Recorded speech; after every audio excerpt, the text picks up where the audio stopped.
සාදු සාදු සාදු.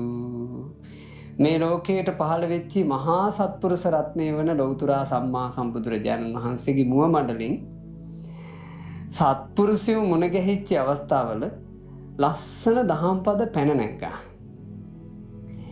ජීවිතයක ගුණධර්ම ස්පර්ශ කරන්න පුළුවන් පුදුම විස්තර බුදුරජාණන් වහන්සේ දේශනා කොට වදාළේම සත්පුරුෂයෝ නිසා. ජාතක කතා ගොඩාක් තියෙනවා. සත්පුරුෂයන්ට සාදුකාර පවත්වලා බුදුරජාණන් වහන්සේ දේශනා කරපු. ඔයාලා ඇතැන් වෙලාවට අහලා තියෙන්නත් පුළුවන්. ඇතැන් වෙලාවට හාහා පුරා කියලා අද අහනවා වෙන්නත් පුළුවන්. බොහොම මනරම් ජාතක කතාවක් අද මේ දේශනාවේදී සිහි කළ යුතුයි කියලා මට හිතුණා. මොකද අපේ ජීවිතය ඇතුලේ අපි අනික් ගුණධර්ම උපදව ගන්නට කොච්චර ආස කළත් වැඩක් නැහැ. ගුණධර්ම උපදව ගැනීම පිණිස පොළොවක් වගේ තියෙන ගුණධර්මේ අපිට නැත්නම් මේ වගේ යම්කිසි මිනිස්සෙක් සාගරය ගැන අහලා ගැඹුරු දියේ කිමිදෙන්න ආස කළාට වැඩක් නැහැ. ඒ මිනිසයාට අඩු ගානේ මේ වෙරළ කොටසේ තියෙන එකේවත් පීන ගන්න බැරි නෑ. මොහොඳට ගිහිල්ලා වෙරළ කොටසේ තියෙන නොගැඹුරු දිය ඒකෙවත් මිනිහට පීනන්න බැරි නම් ඒ මිනිසයා ගැඹුරු දිහේ කිමිදෙනවා කියලා එකක් එයාට කරගත්තකද බෑ. මොහොඳට ආස කරලා ගැඹුරු දිහේ කිමිදිලා මුහුදු පත්ලේ තියෙන දේවල් දකින්න ආස නම් එයා මුලින්ම දක්ෂතා ඇති කරගන්න ඕන සාමාන්‍ය මුහුදට බය නැතුව මුහුදේ නොගැඹුරු කොටසේවත් පීන ගන්නනේ. ඒ වගේ එකක් අපිට උවමනාම කරන්නේ සත්පුරුෂකම. සංසාර ගමන ගැන කල්පනා කරද්දී පින්වතුනේ ඔයාලයි මායි මහා සත්පුරුෂකම් ඇතුව ආව වෙන්න බෑ. අපි එහෙම මහා සත්පුරුෂකම් ඇතුව ආවා නම් දැන් මේකේ නෑ. අපි තාම මේකේනේ. අපිට ධර්මයේ දේශනා කරපු අපගේ මහා කාරුණික බුදුරජාණන් වහන්සේ මින් අවුරුදු 2000 ගානකට පෙර පහළ වෙලා සද්ධර්මයේ දේශනා කරද්දී කී දෙනෙක් නිදහස් වුණාද? අපි තාම මේකේනේ. ඒ බුදුරජාණන් වහන්සේ නියත විවරණ ශ්‍රී ගත්තේ දීපංකර බුදුපාමුල. ඒ කාලෙත් ඔයාලයි මායි සසරේ හිටියා. ඉතින් අපි තාම මේකේනේ. උන්වහන්සේ මවුන් කර තියාගෙන මව්ගුණ සිහි කර කර පීනපු පුතා වෙද්දී මේට 20 සංකේය කල්පලක්ෂයකට පෙර ඒ කාලෙත් ඉතින් අපි මේ සසර නම් මුක එකේ කොහේ හරි හිටියනේ. අපි ඉතින් තාම මේකේනේ. එහෙනම් අපිට තේරෙනවානේ තාම ගුණධර්ම මූලිකව පෝෂණය වෙලා යන්න උවමනා කරන පොළොවවත් අපේ හරියට හැදිලා නැහැ. ඒ නිසා අද මේ දහම් පදේ මං හිතනවා පින්වතුන්ගේ හිත ඇතුලේ යම් සත්පුරුෂකමක් තිබුණාද ඒ සත්පුරුෂකම ගොඩාක් වඩා වර්ධනය කරයි. බුදුරජාණන් වහන්සේගේ ඇස් දෙක ඉස්සරහා සත්පුරුෂයා පැසසුම් ලැබපු විදිය පුදුම සහගතයි. සැවැන්නුවර එක සිටු පුත්‍රෙක් හිටියා. එයා නිතර දෙවේලේ දෙවුරමට ඇවිත් බණ අහනවා. බණ අහද්දී ආසාවක් ආවා. මටත් මහාන වෙන්න තිබ්බනම් හොඳයි. එයාට මහාන වෙන්න හිතෙනකොටම එයාට බාධාවකුත් එනවා ඒත් එක්කම. අම්මටයි තාත්තට ඉන්නේ මං විතරයි. මම මහාන වුණොත් කවුද බලන්නේ? ඔහොම හිතෙනවා. ඒ හින්දා මහාන වෙන්න හිතුණාට මේ හිතවිල්ල ඉදිරිපත් කළේ නැහැ. නමුත් නිතර දෙවේලේ බණ අහද්දි මේකමයි අසින් එන්නේ. දවසක් අම්මගේ තාත්තගේ ළඟට ගිහිල්ලා ඇස්වල කඳුළුත් පුරවාගෙන කිව්වා ඕක ඉතින්.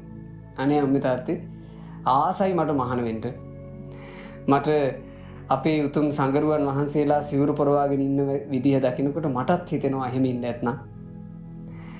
උන්වහන්සේලා කෙස් රැවුල් බාලා පිළිවෙලකට ඉන්නවා දකිනකොට මටත් ආසයි හිතෙනවා එහෙම ඉන්න නැත්නම්. ඒ නිසා අම්මේ තාත්තේ අම්මයි තාත්තයි දෙන්නගේ අවසරය ලැබෙනවා නම් මට බුද්ධ ශාසනයේ මහාන වෙන්න පුළුවන්. සාමාන්‍යයෙන් මහාන වෙන්න ආස කරන දරුවෙක් අම්මා තාත්තා දෙන්නගෙන් පැවිද්දට අවසර ඉල්ලනකොට ඒ දරුවාගේ හිත මොකක්ද කියන එක ඔයාලට තේරෙන්නේ නැති වෙන්න පුළුවන්. හැබැයි ඒක මට තේරෙනවනේ. මහාන වෙන්න අහනකොට ඒ හිතක මොනතරම් බලාපොරොත්තුවක් තියනවද කියන එක මට යන්තම් හරි දැනෙනවනේ. මොකද ওই විදිහටම මාත් මගේ අම්මගේ තාත්තගෙන් අහලා තියෙනවනේ. ඒ දෙන්න දෙන උත්තරේ මත අපි පැවිදිවෙනවද නැද්ද කියන එක තීරණය වෙනවා. අපේ ගුරුවරු අම්මා තාත්තා දෙන්න අවසර නොදෙන තාක් අපිව මහාන කරන්නේ. අනේ අර තරුණයාට හිටියේ අහිංසක අම්මා කෙනෙකුයි අහිංසක තාත්තා කෙනෙකුයි. ඒ අම්මයි තාත්තයි කිව්වා පුතේ ඔයා ආස මහාන වෙන්න නම් අපි බාධා කරන්නේ නැහැ. ඔයා යන්න. ඔයාගේ සන්තෝෂය තමයි අපිත් සන්තෝෂේ මහාන වෙන්න.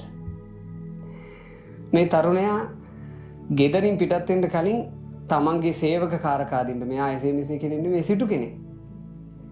මන්දිරේ හිටපු සිටු මේ සේවක පිරිසට කතා කළා. කතා කරලා කිව්වා අද මං මහාන වෙන්න යන්න තීරණය කළා. මං හිට යනවා. මං ගියාට පස්සේ මගේ අම්මටයි තාත්තටයි දෙන්නට බලන්න මේ ගෙදර හිටියා වගේ මට බෑ. උඹලා අදින් පස්සේ මගේ අම්මයි තාත්තයි උඹලාගේ දෙමව්පියෝ වගේ සලකන්න ඕන. අඩුවක් නොකර මම බැලුවට වඩා හොඳට බලන්න ඕන. මට පොරොන්දු වෙලා. අර කොමලා එහෙයි කියලා පොරොන්දුනා. අනේ මේ සිටු පුත්‍රයා අපේක්ෂාවක් නැතුව මහාන වෙන්න ගියා.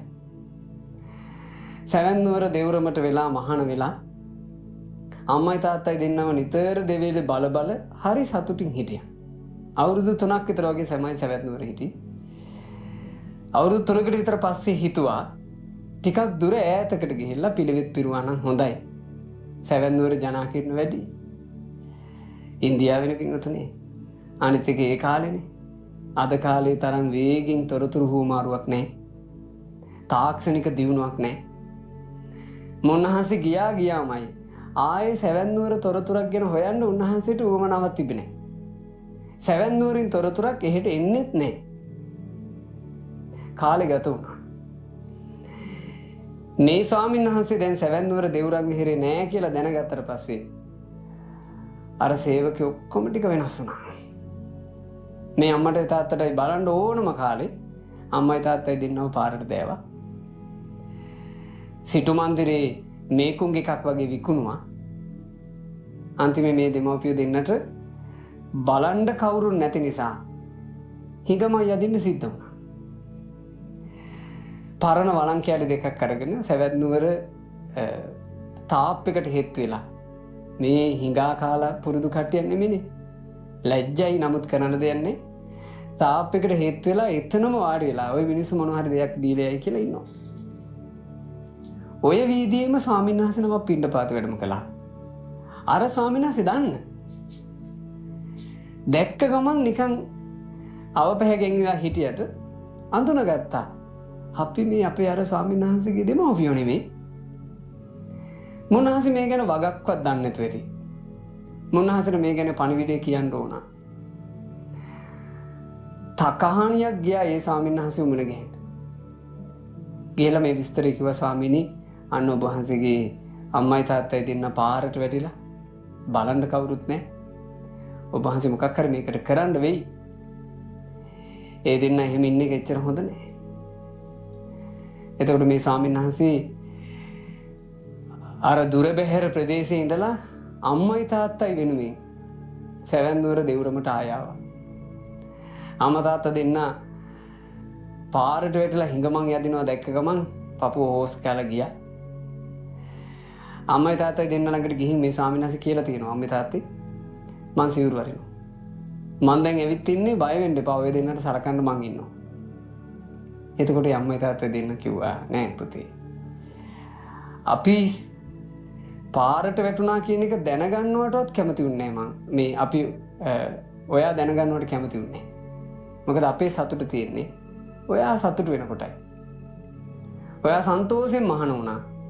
අපි කැමති අපේ ඇස් දෙක පිය වෙනකන් ඔයා මහානකමේ ඉන්නවා දකින්නයි. ඒ නිසා සිවුරු වරින්න එපා. දැන් මේ ස්වාමීන් වහන්සේට සිවුරු වරින්නත් බෑ. හැබැයි අම්මට තාත්තට දෙන්නට බලන්නත් ඕනේ. ඔය සැවැන් නුවර අත්හැරලා දාලා තිබුණු අම්බලමක යාන්තමට සොහොනෙන් ගෙනාපු තිරරෙදි ඇදලා මේ ස්වාමීන් වහන්සේ අම්මට තාත්තටයි පිණි පොදක් වැටෙන්නේ නැතුව සීතල හුළඟක් තදට එන්නේ නැතුව ඉන්න පහසුකම් හැදුවා. අම්මයි තාත්තයි ඒකේ නැවැත්තුවා.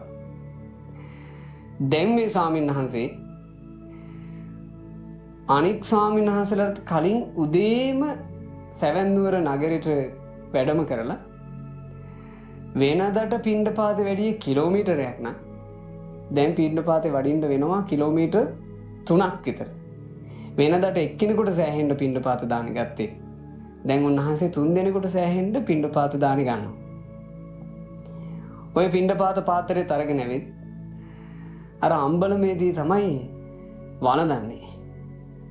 අම්මට එක කොටසයි තාත්තට එක කොටසයි ඉතුරු ටික මේ ස්වාමීන් වහන්සේ වළඳනවා.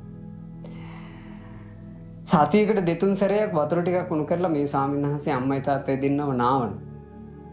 අම්මගේ තාත්තගේ ඇඳුම් කිලිටුනාට පස්සේ මේ ස්වාමීන් වහන්සේ ඒක ගුලි කරගෙන අරන් ගිහිල්ලා හොදලා වේලනවා. මේ ස්වාමීන් වහන්සේට මව්පියෝ ගැනම බලලා තමන් වහන්සේගේ වැඩක් කරගන්න වෙලාව නැතිව ගියා. වෙනදට කෙසුරවල් බාලා පිළිවෙලකට ලස්සනට හිටපු ස්වාමීන් වහන්සේලා මේ ස්වාමීන් වහන්සේ අර කෙස්රවුල් ටිකවත් පිළිවෙලකට බාන්න නැතුව ඉන්න විදිහ එකට ඉන්න ස්වාමීන් වහන්සේලාට තේරුණා. උන්වහන්සේලා හිතුවේ මේ ස්වාමීන් වහන්සේ දැන් පැවිදි දෙපා වෙලා ඉන්නේ කියලා. අහලා තියෙනවා ඕක ගැන. මොකෝ මේ ඇවැත්නි ඔබ වහන්සේ ඉස්සර වගේ දැන් ලස්සනට පෙනුමට නැත්තේ. දැන් ඔබ වහන්සේ මේ සිවුරුවැල්ල යන්නවත් හිතන් ඉන්නේ. එතකොට අර ස්වාමීන් වහන්සේ කිව්වා ආයතනතුනි මම බොහොම සතුටින් පැවිදි ඉන්නේ. මට මේ කෙස්රවල් බා ගන්නවත් වෙලාවක් නැත්තේ මගේ දෙමව්පියෝ දෙන්නට දැන් බලන්නේ මන්නේ. ඒතර ස්වාමීන් වහන්සේලා ඇහුවා මට හිතෙන්නේ දැන් මේ සිදුවීම වෙද්දී අර සිවුරේ ඉඳලා අම්මා තාත්තට උපස්ථාන කරනවා කියලා එක ඒ වෙනකන් වෙලා තියෙන්න නැතු ඇති. අනේ මේ ස්වාමීන් වහන්සේ කිව්වා ඉතින් මම මෙහෙමයි කරන්නේ. 3 දෙනෙකුට සෑහෙන්න මං දානේ ගන්නවා. දෙකොටසක් අම්මට තාත්තට බෙදලා දෙනවා. එයාලගේ ඇඳුම් මං හොදනවා. එයාලගේ තෙල් ගැල්වීම ආදී මොන හරි කරන්න තිබ්බොත් ඒක ඉතින් මං කරනවා. දැන් නැසි කිව්වා. අර ස්වාමීන් වහන්සේලාට හිතුණා මේක හොඳ නෑ ගැලපෙන්නේ වැරදි මේක. ගිහියෝ පිණ්ඩපාත දාන්න දෙන්නේ ස්වාමීන් වහන්සේලාටයි. ස්වාමීන් වහන්සේ නමක් ඒවා ගිහියන්ට දෙන එක ගැලපෙන්නේ. ඔන්න ඔය වගේ ඒවා හිතුණා. බුදුරජාණන් වහන්සේගේ ළඟට ගිහින් මේ ස්වාමීන් වහන්සේලා පොඩි පැමිණිල්ලක් දැවවා. ස්වාමීනි අර අසුවල් භික්ෂුව තමන් සිවුරේ ඉඳගෙන ගිහියන්ට උපස්ථාන කරන්නේය. පැමිණිල්ලක් දැවවා. බුදුරජාණන් වහන්සේලා කියන්නේ විස්මිතයි. ඔයාලා අහලා තියෙනව නේද බුදුවරු තුන්කල් දකින්නවා කියලා. තුන්කල් දකින්න බුදුරජාණන් වහන්සේ මේ ස්වාමීන් වහන්සේ ගැන නොදන්නව නෙමෙයි. හැබැයි බුදුරජාණන් වහන්සේගේ තිබුණ පුදුම සුන්දරත්වයක්. ඒ අපගේ ශාස්ත්‍රුන් වහන්සේ ගුණ මකුණේ. තව කෙනෙකුගේ ගුණයක් ඉස්මතු වෙනවට බුදුරජාණන් වහන්සේ චුට්ටක්වත් අකමැති නැහැ. ඒ නිසා බුදුරජාණන් වහන්සේ මහා පිරිස මැද්දට අර ස්වාමීන් වහන්සේව ගෙන්නුවනේ. එන්න කියන්නේ කිව්වා ඒ භික්ෂුවට. එදා භික්ෂු භික්ෂුණී උපාසක උපාසිකා සිව්වණක් පිරිස ධම්සභා මණ්ඩපේ එකතු වෙලා ඉන්න වෙලාවේ අර ස්වාමීන් වහන්සේ බුදුරජාණන් වහන්සේගේ ඉදිරියට එනවා චෝදනා ලැබුවෙක් විදිහට. බුදුරජාණන් වහන්සේ ඒ භික්ෂුවට කියනවා භික්ෂුව ඔබට පැමිණිලා මේ භික්ෂුන් වහන්සේලා ඔබට චෝදනා කරනවා ඔබ සිවුරේ ඉඳගෙන ගිහියන්ට උපස්ථාන කරනවා කියලා. ඇත්තද මේ? ඒ භික්ෂුන් වහන්සේ කිව්වා ස්වාමීනි මගෙන් ඒ වරද වෙනවා. මේ භික්ෂුන් කියන්නේ ඇත්ත. පින්වත් භික්ෂුව ඔබ සිවුරකුත් පොරවගෙන උපස්ථාන කළ යුතුයි කියලා හිතන ගිහියෝ කවුද? ඒ ඔබේ කවුද? කාටද ඔබ සලකන්නේ? එතකොට මේ භික්ෂුන් වහන්සේ උත්තර දීපු විදිය හරි ලස්සනයි. ඒ උත්තරේ ඇතුලේ තියෙන සත්පුරුෂකම. උන්වහන්සේ කීවා ස්වාමීනි භාග්‍යතුන් වහන්සේ මම මේ මනුස්ස ලෝකෙට එන්න හදනකොට මට මනුස්ස ලෝකෙට එන්න අවසරය දීපු. මම මහාන වෙන්න පතනකොට මට මහාන වෙන්න අවසරය දීපු මගේ ආදරණීය අම්මාය, මගේ ආදරණීය තාත්තාය. ස්වාමීනි මම සිවුරේ ඉඳගෙන උපස්ථාන කරන්නේ මගේ ආදරණීය මව්පියන්ටයි. පින්වතුනි විස්මය. ධර්ම විනය කියවනකොට බුදුරජාණන් වහන්සේගේ ඇස් දෙක ඉස්සරහා දහස් ගණන් රහතන් වහන්සේලා බිහිවෙච්ච අවස්ථා අපිට ඕනේ තරම් කියවන්න ලැබෙනවා. බුදුරජාණන් වහන්සේ සද්ධර්ම දේශනා නිමා කරනකොට සමහර දේශනා ඉවර වෙන්නේ එක තැන 1000ක් අරහත්ත්වයටපත් වෙලා.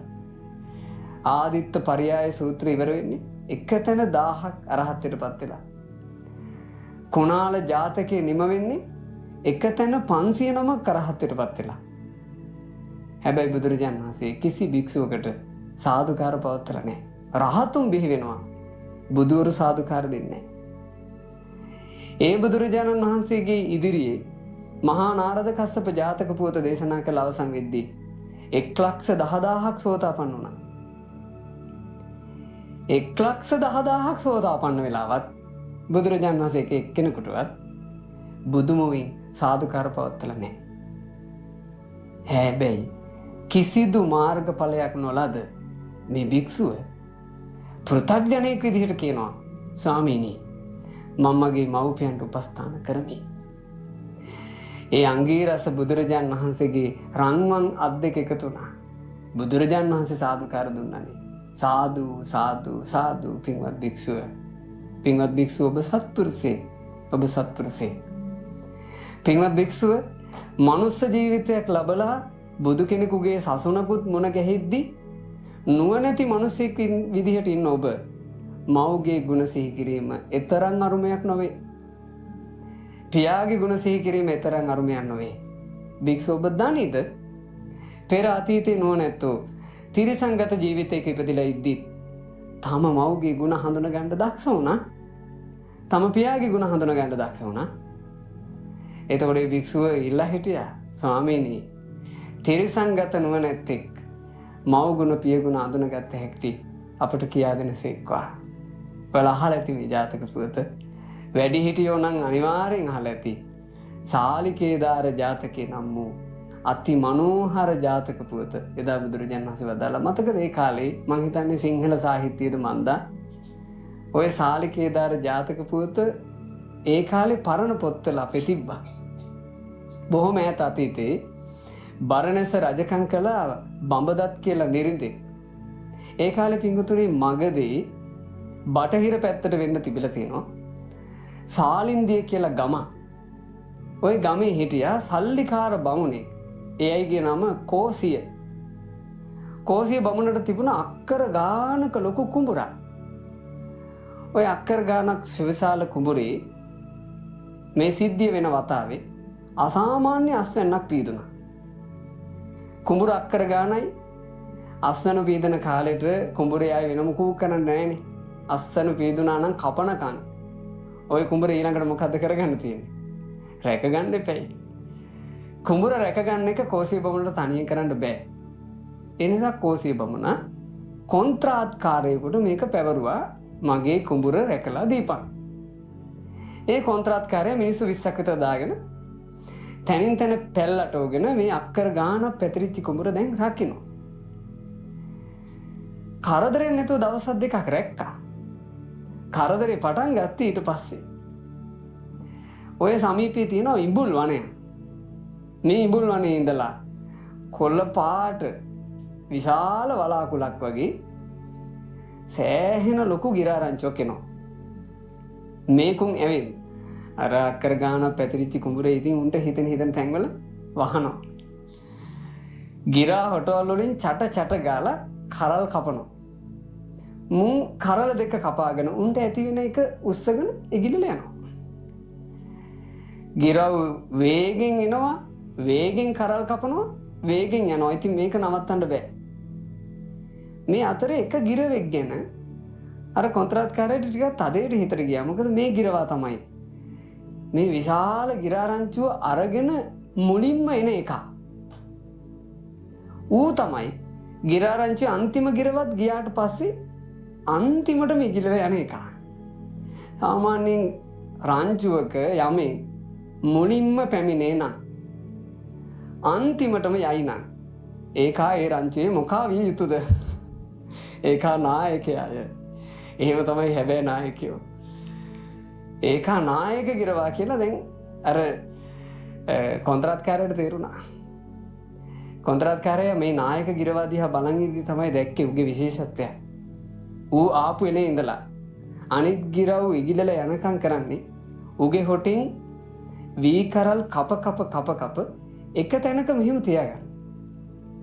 ඔක්කොමල යනකම් ඌ හදාගන්නවා වී කරල් මිටියා.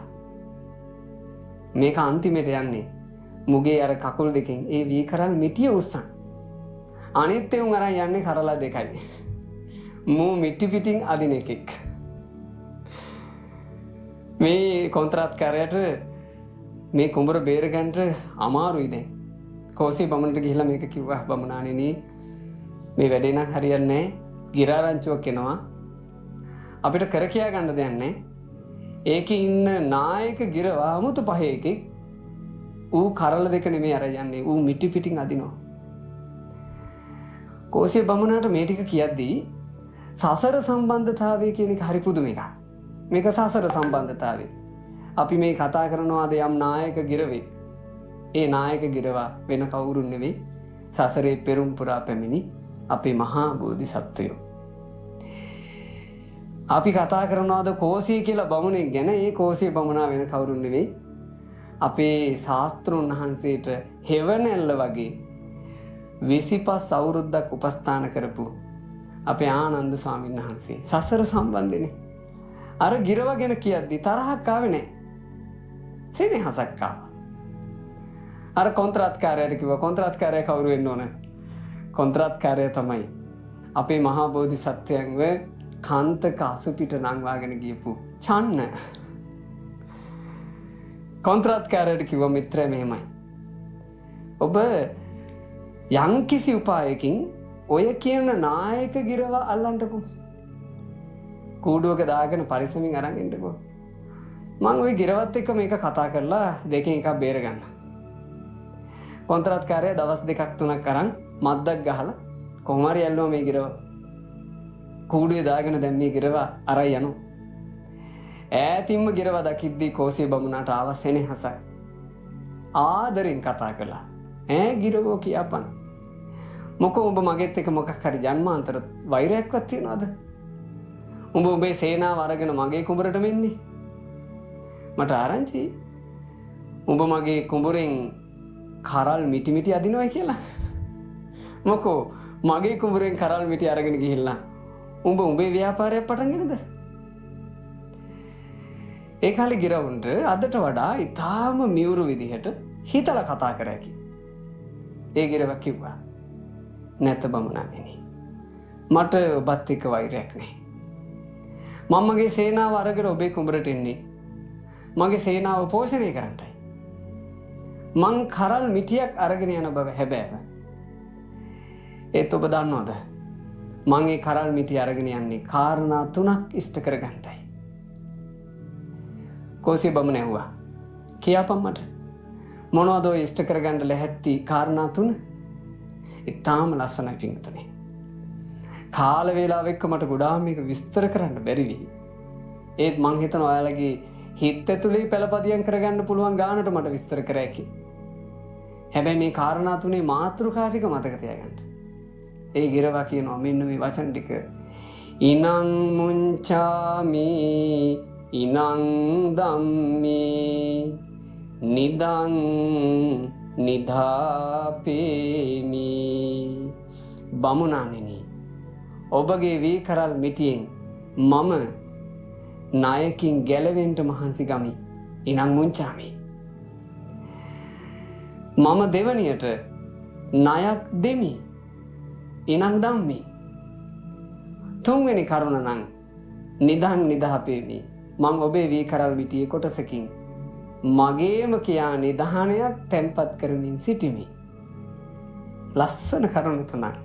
මොනවද මේ අරගෙන යන වී කරල් මිටි මේ පාවිච්චි කරලා මෙයා කරගන්න කාරණා 3? එයා මොකක් හරි ණයක් අරන් ඒ ණයෙන් එයා ගැලවෙමින් ඉන්නවා. ඒ ASCII එක ණයක් පියව මෙයා ණයක් දෙනවා. ඒ ASCII මෙයා තමන්ගේම කියලා නිදහනය තැන්පත් කරමින් ඉන්නවා. කෝසිය බමුණ කියනවා ඉරව කියපන් ඔය තරම් අරුතක් මිනිසෙක්ගෙන්වත් අහගන්න නැහැ. ඔය කියපු කාරණා තුන විස්තර වශයෙන් මට කියපන්. මගේ හිත පැහැදුනොත් මම ඔබව අදම නිදහස් කරනවා. හරිම ලස්සනයි. මේ ගිරවා මේ කරුණු තුන විග්‍රහ කරපු විදිහ ඔයාලා බලන්න. බෝසත්ත්වයන් වහන්සේගේ කාලේ තිරිසනෙක් විදිහටත් ඒ හිත කොච්චර උදාරද. බෝසත්වරු තිරිසංගත ජීවිතවලත් කොච්චර උදාරද කියලා හිතනවා. කියනවා බමුණානේ. මට මතකයි. මට හොඳට මතකයි. මං චූටි පැටියා කාලේ. ඒ කාලේ මගේ තටු හයියනේ. ඒ කාලේ මං කෑ යුත්ත නොකෑ යුත්ත දන්නේ. ඒ කාලේ මං සතුරා මිතුරා අඳුනන්නේ. එකල ගොදුරු හොයාගෙන පියඹා යන්න බැරි මට ඒ දෙන්නා තමයි ආරක්ෂාව හැදුවේ. ඒ දෙන්නා තමයි මොන හරි අරගෙන ඇවිල්ලා මුවතොඩින් කව මාව පෝෂණය කළේ. ඒ දෙන්නා තමයි අද මේ මට ලැබිලා තියෙන ශරීරය රැකගන්න මට ආරක්ෂාව හැදුවේ. බමුණාණෙනි මට ඒක මතකයි. දැන් ඒ දෙන්නගේ ඇස් අන්දයි. දැන් ඒ දෙන්නට අමාරුයි. මං ඒ දෙන්නාව පරිස්සමෙන් ගස්බෙනේ රඳවා ඔබේ කුඹරෙන් අරගෙන යන වීකරල් මිටියේ කොටසකින් මගේ මුව තුඩින් ඒ දෙන්නාට කරල් කවමි. මං ගත්ත ණයට හිලවෙන්න මා ණය පියවමින් ඒ දෙන්නාව පෝෂණය කරමි. ඒ ගිරව කියපු ලස්සනම වචන විදිහට මට නම් හිතෙන්නේ මට මතකයි කියප එක. එයාට මතකයි. අද බහුතරයකට අමතකයි. අද බහුතරයකට අමතකයි. තිරිසනුන් ගැන කවර කතාද මිනිසුන්ටත් අමතකයි. මව්ගෙන් පෝෂණය ලද දූපුතුන් හට මව්මාව පෝෂණය කළා කියලා ලේසියෙන් මතක හිටින්නේ නැහැ. පියාගෙන් රැකවල් ලද දූපුතුන්ට පියාණන් මාව පෝෂණය කළානේ කියලා මතක නැහැ. මට මතකයි මගේ කුඩා සන්ධිය මට ආපහු සිහි කරනකොට මගේ බටු වයස මට මතක් වෙන්නේ ඇත්තටම මේ කාලවක අනුව තමයි. මට එතනින් එහා ඒවා මගේ මතකේ නෑ. අපිට කොහොමත් එහෙමනේ අපි කාටුණා නේද? යම් මේ වයසක ඉඳලානේ අපිට මතක. අපේ ගෙදර තියෙන්නේ පාර අයිනෙමයි මහ පාර අයිනේ. මගේ චූටි කාලේ මට මතකයි. අපේ ගෙදර ස්ථිරවම උළු අස්සට එන ගහලා හරහට ලෑලි ගහලා තිබ්බා. ස්ථිරවම. අපි සෑහෙන ලොකු වෙනකන් ඒ ලෑලි තිබ්බා. ඔයාලගේ ගෙවල් වල උනත් ඔයාලව රැක්කේ අම්මලා තාත්තලා එහෙම තමයි. අපි දන ගන්න වේගෙන් දන ගන්න පටන් ගන්නකොටම ගහනවා ලෑලි. ඇයි අපි ඒ කාලේ දන්නේ නැහැ එළියට ගියොත් එහෙම. අපි කන එක දන්නේ නැහැ නොකන එක දන්නේ නැහැ. විස තියෙන සතා දන්නෙත් නැහැ. අපි මේ විස තියෙන කෑමක් බීමක් දන්නෙත් නැහැ. යන්න සුදුසු තැන දන්නෙත් නැහැ. එතකොට අපිව ආරක්ෂා කරගන්න අපේ මව්පියෝ ලෑලි ගහලා රැක්කනේ. ඒ හින්දා නෙමෙයි අද අපි මෙහෙම ඉන්නේ. මට මතකයි ඒ මහත්තයා පොලිසියේ මහත්තයෙක් මම මගේ ජීවිතේ දැකලා තියෙන මිනිස්සු අතරේ හැඩි දැඩිම මිනිස්සෙක් කියලා මට හිතෙනවා. මොකද මේ මහත්තයාගේ උස මට හිතිච්ච විදියට අඩි 6ට වඩා වැඩි. මහා දැවැන්ත මිනිස්සෙක්. ඉතින් කතා කරන්න ඇවිල්ලා මේ මහත්තයා මේ වාඩි වෙලා හිටියා මං යනකොටත් මම ඇතුළට යනකොට මේ මහත්තයා නැගිට්ටා. ඒ නැගිට්ටාම මට දැනෙච්ච විදිහ ඒ දැන් ඔයාලට මගේ ඇඟේ ගාන පේනවනේ. අර මනුස්සයා එකපාර නැගිට්ටාම මහා යෝධයෙක් වගේ.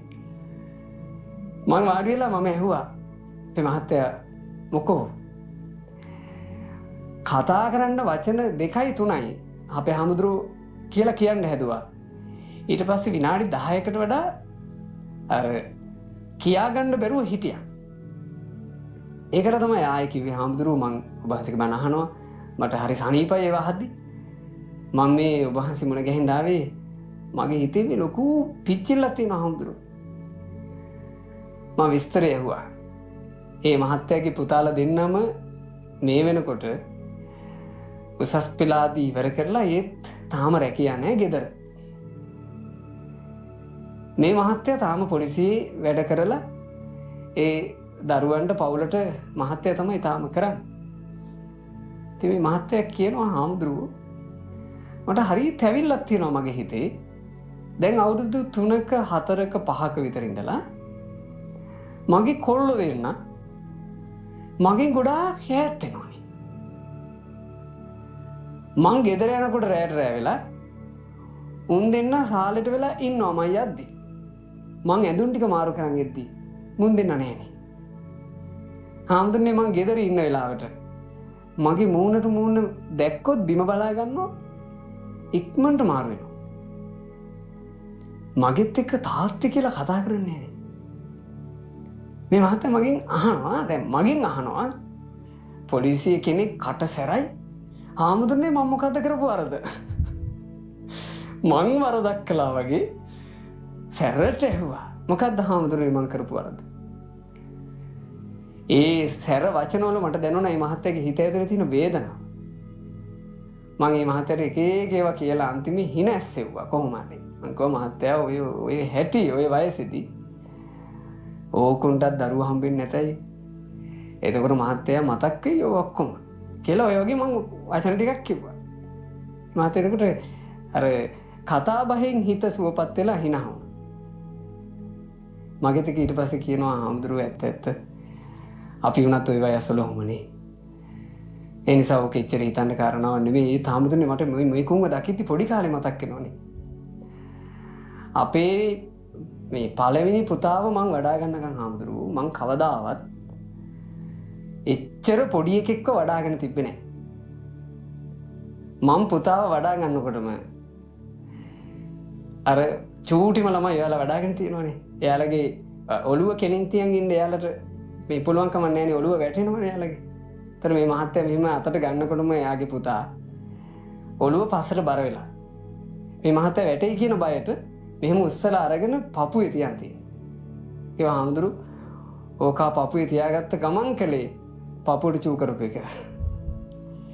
මම කල්පනා කළා අපි අපේ අම්මගේ තාත්තගේ ඇඟේ චූ කරපු තැන් පවා එයාලගේ මතක සටහන්. ඒවා එයාලගේ මතක සටහන කියන එක අපි දන්නේ නැහැ. ඒක අපේ සිතුවිලි ගබඩාවේ නැහැනේ. තේරෙනවද ඔයාලට කියන එක? මව් කුසක් ඇතුලේ මව්ගේ බඩේ වැඩිපුරම පයින් ගහපු තැන අම්මට මතක ඇති. අපිට මතක නැහැ. අපි සමහර ලාවට අම්මගේ මුලින්ම ඇඟේ හපපු තැන් අර මේ මුල්ම දත් දෙක ආවට පස්සේ අල්ලපු තැන ඒ අම්මට සමහරට මතක ඇති. හැබැයි අපිට ඒව මතක නැහැ. බලන්න මේ ගිරව කියපු කතාව මට මතකයි කිව්වා. මං හිතනවා අපි අපේ ජීවිතේ විවේකයක් ලැබෙන වෙලාවේ ආපස්සට හැරි මතක් කරගත්තත් කමක් නැහැ. මතක් වෙනකන් මතක් කරගන්න. අපිට මතක් කරගන්න බැරි සීමාවක් තියෙනවා. පුළුවන් සීමාව මතක් කරගන්න. අපිට මතක් කරගන්න බැරි සීමාව තමයි අපි කලලේ විදිහට මේ මනුස්ස ලෝකෙට ආපු දවස අපිට කොහොමද මතක් කරගන්න බෑ. ඒක අපේ මව් දන්නෙත් නෑ. ඒක අපේ පියා දන්නෙත් නෑ. ඒ දෙන්නට උනත් අපිව දැනෙන්න ගත්තේ දවස් කිහිපයක් ගිහින්. හැබැයි කුසේ බර දැනෙනකොට ඒ දෙන්න දරුවා නසන්න තීරණය කරපු දෙන්න නොවේ. මේ ලෝවේ දරුවෝ බටට ආවට පස්සේ දරුවෝ නැසීම කියන එක ඕන තරම් තියෙනවා. ස්ත්‍රී පුරුෂයෝ කතා වෙලා දරුවෝ නසනවා. හැබැයි අපේ මව් අපේ පියා අපි ආවට පස්සේ අපිව නොනසා අපිට මේ මෛත්‍රය කරුණාව අපේ වැඩිම දැක සතුටු වීම මුදිතාව ඒ ටික ඔක්කොම අප කෙරෙහි දැක්වුවා. ඒ නිසා බුදුරජාණන් වදාලා මව්පිය වනාහි බ්‍රහ්මාති මාතා පිතරු දරුවන්ගේ ලොවේ බ්‍රහ්මයෝමය පුබ්බ දේවාති උච්චරේ දරුවන් හට මුල්ම දෙවිවරු යයි කියත් පුබ්බාචාර්යාති උච්චරේ දරුවන්ගේ මුල්ම ගුරුවරු කියාද කියත් ආහුනේ යාච පුත්තානං දරුවන්ගෙන් පිදුම් ලබනා සුදුසුකම මව්පියන් හට තිබේ. පජාය අනුකම්පකා. දරු ප්‍රජාවට අනුකම්පා කරන ලද්දේ මව්පියන්ය. ඉතින් මං හිතනවා අද ධර්ම දානය කරන දරුවන්ට සතුටු වෙන්න පුළුවන්. අම්මා තාත්තා වෙනුවෙන් සුජීවත් දෙමව්පියෝ වෙනුවෙන් මේ ලෝකේ දාන අතරේ අග්‍රම දානමය පින දීලා තමන්ට මහා පින්කමක් කරගන්න ලැබුණා කියලා හිත සතුටු කරගන්න. අම්මා තාත්තා වෙනුවෙන් යමෙක් සේවා උපස්ථාන කරනවා නම් ඒක ගැන හිතන්න ඕනේ. ඒකෙන් මට මේකෙන් ගොඩාක් පින් වැඩෙනවා කියලා නෙමෙයි හිතන්න ඕනේ. ඒ මොකක්ද ඒ ගැන හිතන්න ඕනේ. මං ගත්ත ණය ගෙවනවා. අපි ණයකාරයෝ. අපි ණය ගෙවන්න ඕන අඩු ගන්න නේ. ගෙවීම පටන් ගන්න ඕන. මේක සම්පූර්ණයෙන් ගෙවලා ඉවර කරනවා කියන එක නම් ලේසි කටයුත්තක් නෙමෙයි. ඒක බුදු සසුනක් තුල කරගත්ත එකයි. මට මා ගැන හිතද්දි සතුටක් තියෙනවා. මේ ජීවිතේ මට මුණ ගැහිච්ච අම්මා තාත්තා දෙන්න වෙනුවෙන් යම් ණය බරක් ඇද්ද? ඒ ණය බර මා මේ වන විටත් ගෙවා අවසන් කියලා මට දැනෙනවා. මොකද බුදුරජාණන් වහන්සේ දේශනා කළා යම් මේ දරුවෙක් තම ආදර මව්පියන් හට ශ්‍රද්ධාව, සීලය, ශ්‍රුතය, ත්‍යාගය, ප්‍රඥාව කියන සේක බල දෙනවා නම් එපමණකින් ඒ දරුවා මව්පියන්ට ඇති ණය බරින් නිදහස්ය කියලා බුදුරජාණන් වහන්සේ වදාළා. ඒ නිසා අපි ගත්ත ණය අඩු ගානේ ගෙවන්න හිතමු. ඔයාලාගේ මව්පියෝ සුජීවත්ව සිටින්නම් හැකි උපරිමයෙන් දෙවියන් පුදන්නාසේ පුද ඒ දෙන්නට සලකන්ට.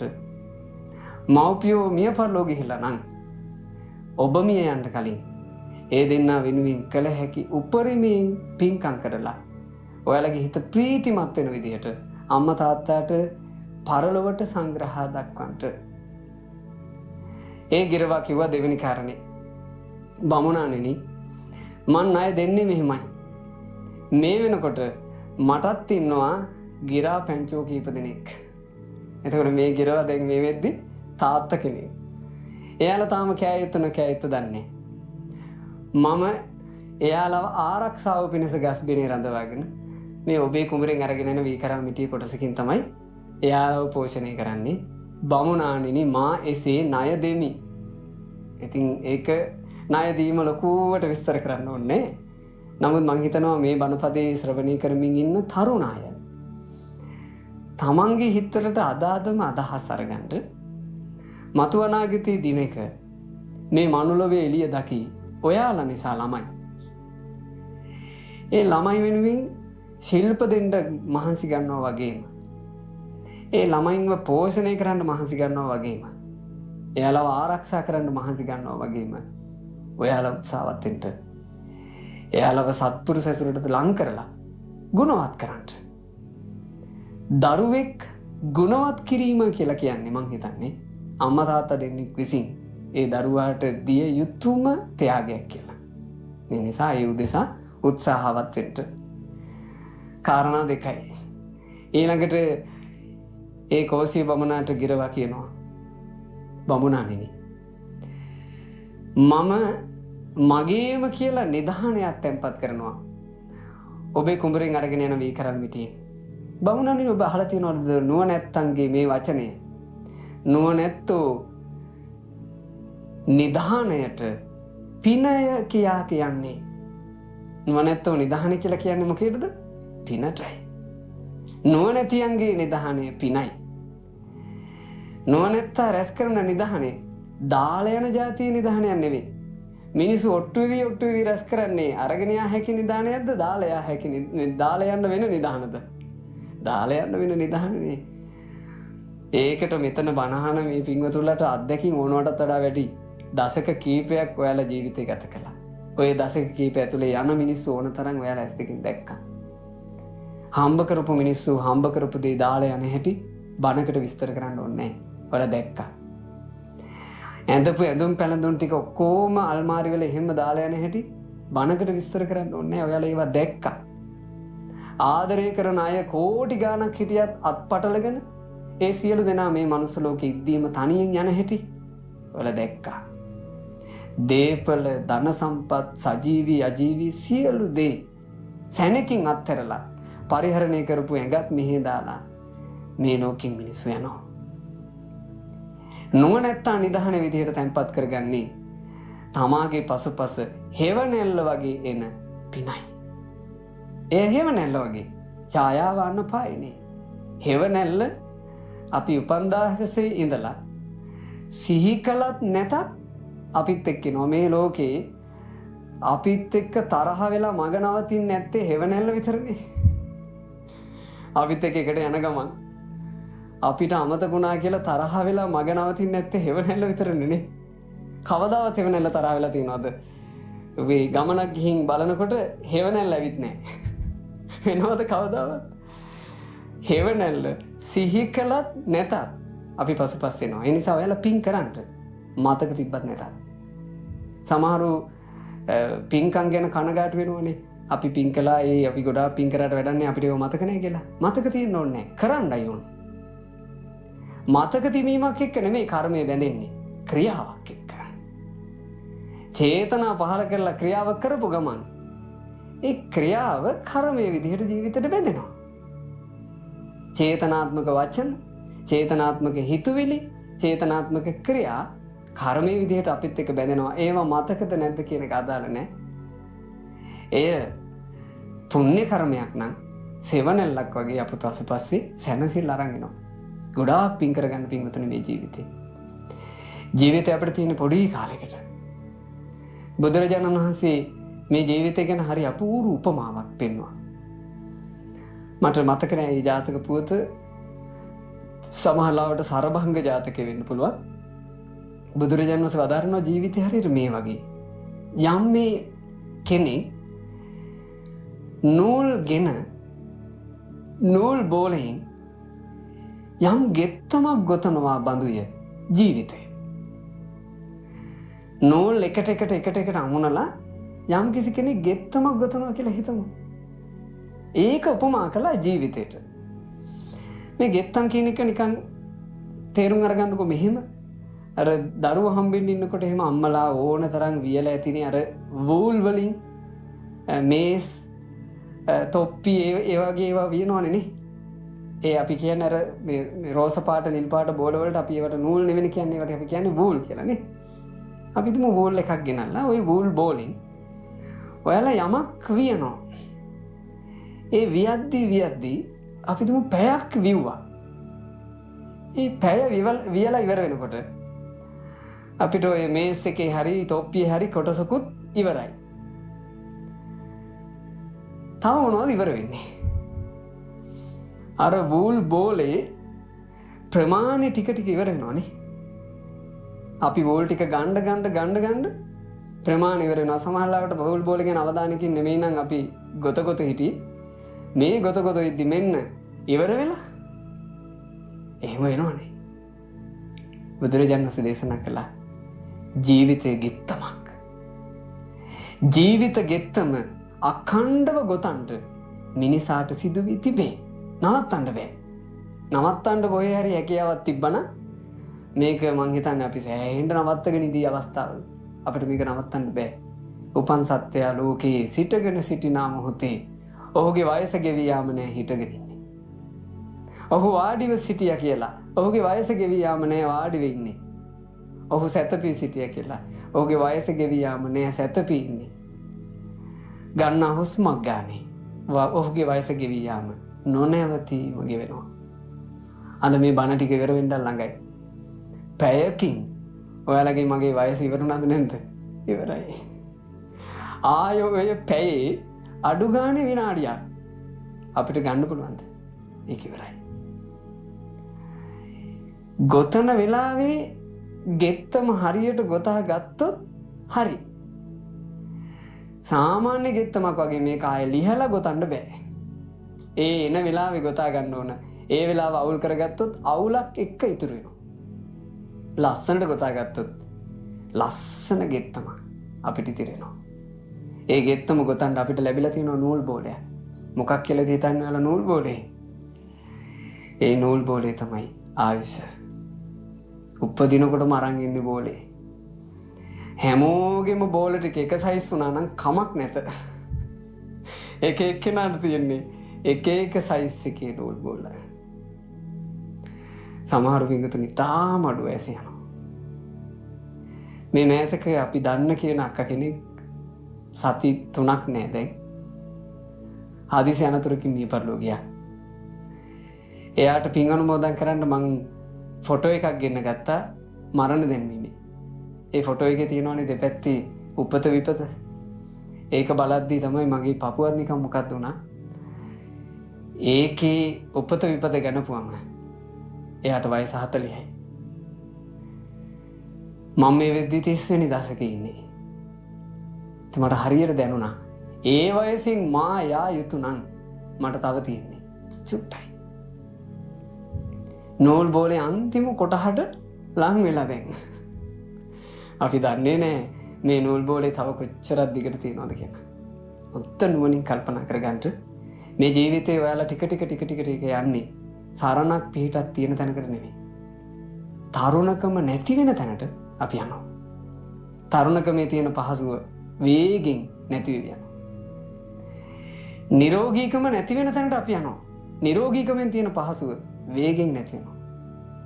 කායික ශක්තිය නැති වෙන තැනට අපි යනවා. ආය කයි හයියෙන් අපි කරපු දේවල් වලට තියෙන හැකියාව අපිට වේගින් අඩු වෙවි යමින් තියෙනවා. අපිට ඉන්න යාළුවෝ මිත්‍රයෝ හිතවතුන් අපිට විනෝද වෙන්න කතා කරපු අය අපි පාළුමකන්ට කෝල් කරලා සතුටු වෙච්ච අය ගොඩාක් වැඩි වෙන තැනකට අපි යනවා නෙමෙයි. එයාලා එක එක්කිනා අඩු වෙවි යන තැනට අපි යනවා. අසරණ අඩියකට අපි යමින් ඉන්නවා. චිත්‍රපටි බල හිටපු අයට චිත්‍රපටියක් බලලා සතුටු වෙන්න බැරි මානසිකත්වයක් එන තැනට අපි යමින් ඉන්නවා. රහ කර චොක්ලට් කාපු අයට චොක්ලට් තහනම් වෙන තැනට අපි යමින් ඉන්නවා. පිටි කෑම ආසාවෙන් කාපු අපට මේක පුදුම සසරක්. මේවා නුවණින් හිතන්න. මේක පුදුම සසරක්. අපි සීනි වලට නම් ගොඩාක් ආස. අනිවාර්යෙන් වැඩි අනාගතයක් නැහැ. අපිට සීනිමයි තහනම් වෙන්නේ. අපි පිටි වලට ගොඩාක් ආසන. ආයෙ වැඩි ආතක් නැහැ. පිටි තමයි අපිට තහනම් වෙන්නේ. සුදු බත් වලට විතරක් ආසයි ඉන්නවා. වැඩි ආතක් නැහැ. සුදු බත් තහනමමයි එන්නේ. එහෙම නෙවෙයිද මේකට වෙන්නේ? අපි ප්‍රිය කරන දේම අතහරින්න වෙන තැන අපිට එමින් තියෙනවා. ඔයාලා ඒ නිසා යම් දවසක පරිහරණය කරපු ප්‍රිය කරන දේවල් එක අහින් වෙද්දී ඔයාලටම ප්‍රිය වෙන ගානට ජීවිතය හදාගන්න. නැත්තම් මේ තරුණ රූපතාඩුව නම් කණ්ණාඩියෙන් බලලා අපිට සතුට වෙන්න පුළුවන්. වැහැරුණාට පස්සේ මේක ආයෙ සතුට වෙන්නද නේ? හොඳට තියෙන ඇඟින් නම් අපිට ඇඟ දිහා හිත හරි සතුටු නැහැ. මේක ලෙඩ වෙලා වැහැරිලා මේක තිත්ත වෙනකොට ආයෙ ඇඟ දිහා බල සතුටු වෙන්නද? ඔයාලට සතුටු වෙන්න තියෙන්නේ ඔයාලා ලස්සනට ගොඩනගාගත්තත් ඔයාලගේ ජීවිතේ. ඒක ඔයාලට සතුටක් නෙමෙයි. හොඳට පින් කරගන්න. තම අවශ්‍යතාවයක් විදිහට හොඳට පින් කරගන්න. අනාගතයේ දවසක හැරිලා බලන්න වෙද්දී ඔබ ගොඩාක් පින් කරගත්තා කියලා හිතම කියන ගානට පින් කරගන්න. හොඳට කුසල් වඩා ගන්න. යම් අනාගතයක ඔබ ගොඩාක් මහන්සි වී කුසල් කරපු කෙනෙක් කියලා හිතම කියන ගානට කුසල් කරගන්න. තමන්ගේ අම්මා තාත්තා දෙන්නට කරගන්න පුළුවන් උපරිම සත්කාර ටික ඔයාලා කරගන්න. යම් මේ දවසක හිතම කතා කරලා අම්මා S2 පියාගන්න දවසේ අපේ හිත අපිට කියනවනේ අම්මා S2 පියාගන්නකොට අම්මා වෙනුවෙන් උඹට කරන්න පුළුවන් උපරිම ඔබ කළානේ. ආන්ගේ ගානට හිත සතුට වෙන්න ඔයාලගේ ජීවිතේ ගොඩනගා ගන්න. තමන්ගේ ආදරණීය බිරිඳ, තමන්ගේ ආදරණීය ස්වාමි පුරුෂයා තමන් ගැන තබපු විශ්වාසයට අංශු මාත්‍ර පළුද්දක් තමන් කළේ නැහැ කියලා. තමන් ගැන හදවතට දැනෙන ජීවිතයක් වල හදන්න. ඉතින් මට තව ගොඩාක් දේවල් කිව්වේ මේ ක්‍රමයට. මම මේක සාරාංශ කරලා කියනවා. යම් මේ දවසක තමන්ට තමන් ගැන පෙනෙද්දී ඇස් වලින් සතුටු කඳුළු පයින් ගානේ ජීවිතයක් වල හදන්න. තමන් ගැන හිත තමන්ට ඇස් වලින් සතුටු කඳුළු හෙලහෙලා ඉන්න පුළුවන් නම් ඔයාලගේ ජීවිතේ සුන්දරද නැද්ද? සුන්දරයි. ඒ වගේ ජීවිතයක් හදාගන්න ගිරවෙකුත් ඕක කළා නම් මොකෝ අපිට බැරි. ගිරවෙකුත් එහෙම ජීවිතයක් හදාගත්තා නම් මොකෝ අපිට බැරි. ඒ නිසා පින්වතුන්ලා අද මේ දහම් කතාව හොඳට හදවතට අරගෙන තමන්ගේ ජීවිතය ඇතුලේ ණය ගෙවීම පටන් ගන්නට, ණය දෙන කාලේ ආපු ගමන් සාර්ථකව ණය දීමත් පටන් ගන්නට, දැන් ණය දෙමින් ඉන්න වැඩිහිටියෝ ඒ ණය දීම කියන එක තව ටිකක් ලස්සන කරගන්න, තමන්ගේම නිධානය, පින නම් වූ නිධානය තමන්ට හැකි උපරිමයෙන් තමන් රැස් කරගන්න. ගෞතම බුදුරජාණන් වහන්සේගේ සසුන මුණ ගැහිච්ච මේ මොහොතේ සුන්දර ජීවිත ගොඩනගා ගන්නට අප කාහටත් වාසනාව ලැබෙත්වා. සාදු සාදු සාදු.